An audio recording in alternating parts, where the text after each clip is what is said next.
প্রিয় দর্শকবৃন্দ, আপনাদের সবাইকে জানাই আন্তরিক শুভেচ্ছা ও ভালোবাসা। আজ আমরা আপনাদের সামনে উপস্থাপন করতে চলেছি বাংলা সাহিত্যের অন্যতম শ্রেষ্ঠ ও কল্পনাপ্রবণ লেখক সুকুমার রায়। সুকুমার রায়ের একটি অসাধারণ মজার সৃষ্টি, আশ্চর্য ছবি। সুকুমার রায়ের গল্প মানেই কল্পনার এক অনন্য জগৎ, যেখানে হাসি, মজা আর অদ্ভুত সব ঘটনার মধ্যে লুকিয়ে থাকে গভীর অর্থ ও আনন্দ। আশ্চর্য ছবি এমনই একটি গল্প যা আমাদের কল্পনা শক্তিকে নতুনভাবে ভাবতে শেখায় এবং একই সঙ্গে আমাদের মুখে হাসি ফুটিয়ে তোলে। এই গল্পের মাধ্যমে আমরা দেখতে পাবো এক আশ্চর্য ছবির রহস্য, যার মধ্যে লুকিয়ে আছে বিস্ময়, কৌতূহল এবং মজার সব ঘটনা। তাহলে আর দেরি না করে চলুন শুরু করা যাক সুকুমার রায় পরিচালিত আশ্চর্য ছবি। জাপান দেশে সেকালের এক চাষা ছিল। তার নাম কিকিৎসুম। ভারী গরিব চাষা, আর যেমন গরিব তেমনি মূর্খ। দুনিয়ার সে কোনো খবরই জানতো না, জানতো কেবল চাষবাসের কথা, গ্রামের যে বুড়ো বঞ্চে পুরোহিত তার ভালো ভালো উপদেশের কথা। চাষার যে স্ত্রী, তার নাম লিলিৎসি। লিলিৎসি চমৎকার ঘরকন্না করে, বাড়ির ভিতর সব তকতকে ঝরঝরে করে গুছিয়ে রাখে, আর রান্না করে এমন সুন্দর যে চাষার মুখে তার প্রশংসা আর ধরে না। কিকিৎসুম কেবলই বলে, এত আমার বয়স হলো, এত আমি দেখলাম, শুনলাম, কিন্তু রূপে গুণে এর মতো আর একটিও কোথাও দেখতে পাইনি। লিলিৎসি সে কথা যত শোনে ততই খুশি হয়। একদিন হয়েছে কি, কোথাকার এক শহুরে বড় মানুষ এসেছেন সেই গ্রাম দেখতে। তার সঙ্গে ছিল তার ছোট্ট মেয়েটি, আর মেয়েটি ছিল একটি ছোট্ট আয়না। রাস্তায় চলতে চলতে সেই আয়নাটা সেই মেয়ের হাত থেকে কখন পড়ে গেছে কেউ তা দেখতে পায়নি। কিকিৎসুম যখন চাষ করে বাড়ি ফিরছে, তখন সে দেখতে পেল রাস্তার ধারে ঘাসের মধ্যে কি একটা চকচক করছে। সে তুলে দেখল একটা অদ্ভুত চ্যাপ্টা চৌকানো জিনিস, সে কিনা কখনো আয়না দেখেনি। তাই সে ভয়ানক আশ্চর্য হয়ে ভাবতে লাগলো, এটা আবার কি রে। নেড়ে চেড়ে দেখতে গিয়ে হঠাৎ সেই আরশির ভিতরে নিজের ছায়ার দিকে তার নজর পড়ল। সে দেখল কে একজন অচেনা লোক তার দিকে গম্ভীর হয়ে তাকিয়ে আছে। দেখে সে এমন চমকে উঠল যে আর একটু হলেই আয়নাটা তার হাত থেকে পড়ে যাচ্ছিল। তারপর অনেক ভেবেচিন্তে সে ঠিক করলো, এটা নিশ্চয়ই আমার বাবার ছবি। দেবতারা আমার ওপর খুশি হয়ে পাঠিয়ে দিয়েছেন। তার বাবা মারা গিয়েছেন সে অনেক দিনকার কথা, কিন্তু তবু তার মনে হলো, হ্যাঁ, এই রকমই তো তার চেহারা ছিল। তারপর কি আশ্চর্য, সে চেয়ে দেখল তার নিজের গলায় যেমন একটা রূপার মাদুলি, ছবির গলায় ও ঠিক তেমনি একটি মাদুলি আছে। এ মাদুলি তো তার বাবারই ছিল, তিনি তো সর্বদাই এটা গলায় দিতেন। তবে তো এটা আমার বাবারই ছবি। তখন কিকিচ্ছুম করল কি, আয়নাটাকে যত্ন করে কাগজ দিয়ে মুড়ে বাড়ি নিয়ে এলো। বাড়ি এসে তার ভাবনা হলো, ছবিটাকে রাখে কোথায়। তার স্ত্রীর কাছে যদি রেখে দেয়, তবে সে হয়তো পাড়ার মেয়েদের কাছে গল্প করবে, আর গ্রাম শুদ্ধ সবাই এসে ছবি দেখবার জন্য ঝুঁকে পড়বে। গ্রামের মূর্খগুলো তো সে ছবির মর্যাদা বুঝবে না, তারা আসবে কেবল তামাশা দেখবার জন্য। তা হবে না।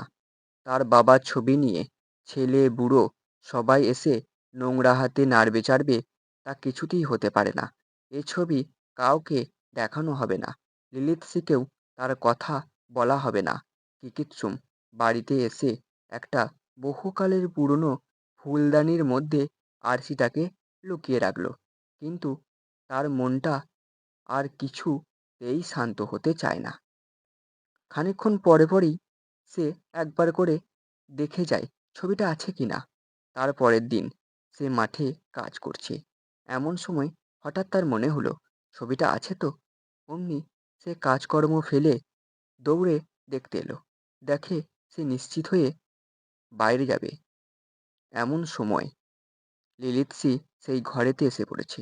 লিলিৎসি বলল, এ কি, তুমি দুপুরবেলায় ফিরে এলে যে? অসুখ করেনি তো? কিকিৎসুম থতমত খেয়ে বলল, না না, হঠাৎ তোমায় দেখতে ইচ্ছে করলো, তাই বাড়ি এলাম। শুনে লিলিৎসি ভারী খুশি হয়ে গেল। তারপর আর একদিন এই রকম লুকিয়ে লুকিয়ে ছবি দেখতে এসে কিকিৎসুম আবার তার স্ত্রীর কাছে ধরা পড়ল। সেদিনেও সে বলল, তোমার ওই সুন্দর মুখখানা বারবার মনে হচ্ছিল, তাই একবার ছুটে দেখতে এলাম। সেদিন কিন্তু লিলিৎসির মনে একটু কেমন খটকা লাগলো। সে ভাবল, কই, এতদিন তো কাজ করতে করতে একবারও আমায় দেখতে আসেনি, আজকাল এরকম হচ্ছে কেন? তারপর আর একদিন কিকিৎসুম এসেছে ছবি দেখতে। সেদিন লিলিৎসি টের পেয়েও দেখা দিল না। চুপি চুপি বেড়ার ফাঁক দিয়ে দেখতে লাগলো। কিকিৎসুম সেই ফুলদানির ভেতর থেকে কি একটা জিনিস বার করে দেখলো। তারপর খুব খুশি হয়ে যত্ন করে আবার রেখে দিল। কিকিৎসুম চলে যেতেই লিলিৎসি দৌড়ে এসে ফুলদানির ভেতর থেকে কাগজে মোড়া আরশিটাকে টেনে বার করলো। তারপর তার মধ্যে তাকিয়ে দেখে অতি সুন্দর এক মেয়ের ছবি। তখন যে তার রাগটা হলো, সে রাগে গজগজ করে বলতে লাগলো, এই জন্য রোজ বাড়িতে আসা হয়, আবার আমায় বলেন তোমার মুখখানা দেখতে এলাম, তোমার মতো সুন্দর আর হয় না। মা গো, কি বিশ্রী মেয়েটা, মোৎকা মুখ, থ্যাবড়া নাক, তেরচা চোখ, আবার আমার মতো করে চুল বাঁধা হয়েছে। দেখো না কি রকম হিংসুটে চেহারা। এই ছবি আবার আদর করে তুলে রেখেছেন, আর রোজ রোজ আহ্লাদ করে দেখতে আসেন। লিলিৎসির চোখ ফেটে জল আসলো। সে মাটিতে উবু হয়ে কাঁদতে লাগলো। তারপর চোখ মুছে আর একবার আরশির দিকে তাকিয়ে বলল, মেয়েটার কি ছিঁচকাঁদুনের চেহারা, এমন চেহারাও কেউ পছন্দ করে? সে তখন আয়নাটাকে নিজের কাছে লুকিয়ে রাখলো। সন্ধ্যার সময় কিকিৎসুম বাড়ি এসে দেখল লিলিৎসি মুখ ভার করে মেঝের ওপর বসে রয়েছে। সে ব্যস্ত হয়ে বলল, কি হয়েছে? লিলিৎসি বলল, থাক থাক, আদর দেখাতে হবে না, নাও তোমার স্বাদের ছবিখানা নাও, ওকে নিয়েই আদর করো, যত্ন করো, মাথায় করে তুলে রাখো। তখন কিকিৎসুম গম্ভীর হয়ে বলল, তুমি আমার ছবিকে নিয়ে তাচ্ছিল্য করছো? জানো, ওটা আমার বাবার ছবি। লিলিৎসি আরও রেগে বলল, হ্যাঁ, তোমার বাবার ছবি। আমি কচি খুকি কিনা, একটা বলে দিলেই হলো। তোমার বাবার কি অমনি আহ্লাদি মেয়ের মতো চেহারা ছিল?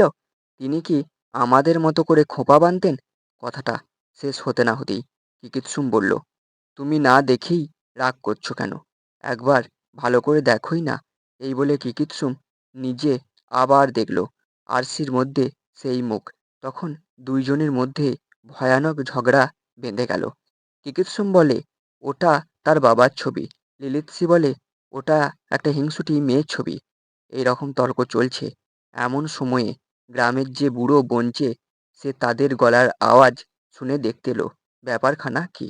পুরুত ঠাকুরকে দেখে দুইজনই নমস্কার করে তার কাছে নালিশ লাগিয়ে দিল।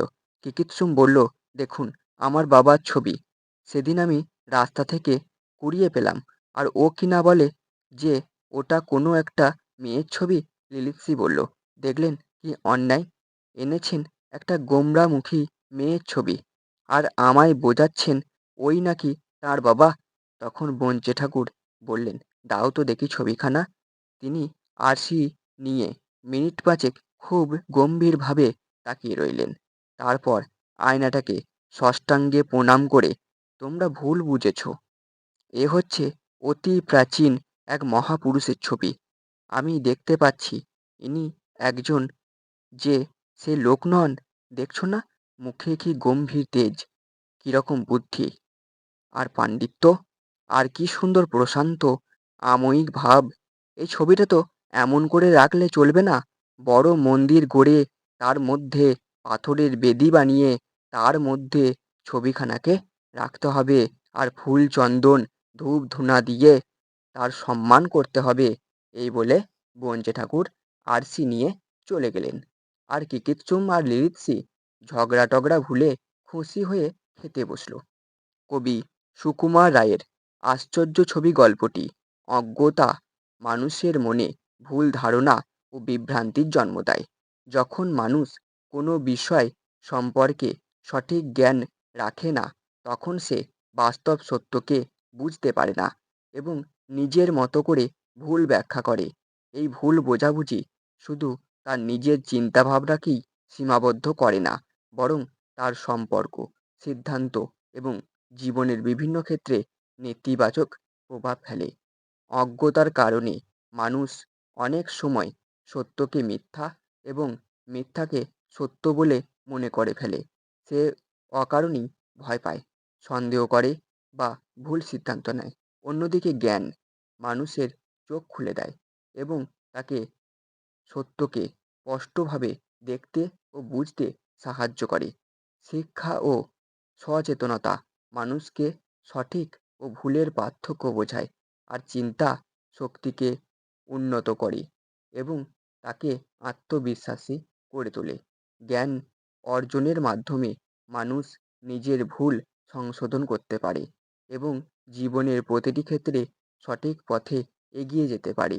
তাই জীবনে শিক্ষিত ও সচেতন হওয়া অত্যন্ত জরুরি। শুধু বইয়ের মধ্যে সীমাবদ্ধ নয়, বরং এটি মানুষের মনকে আলোকিত করে, তাকে যুক্তিবাদী করে তোলে এবং সত্যকে গ্রহণ করার ক্ষমতা দেয়। একজন শিক্ষিত ও সচেতন মানুষ কখনো অজ্ঞতার অন্ধকারে হারিয়ে যায় না, বরং জ্ঞানের আলোয় নিজের জীবনকে সুন্দর এবং অর্থপূর্ণ করে তোলে।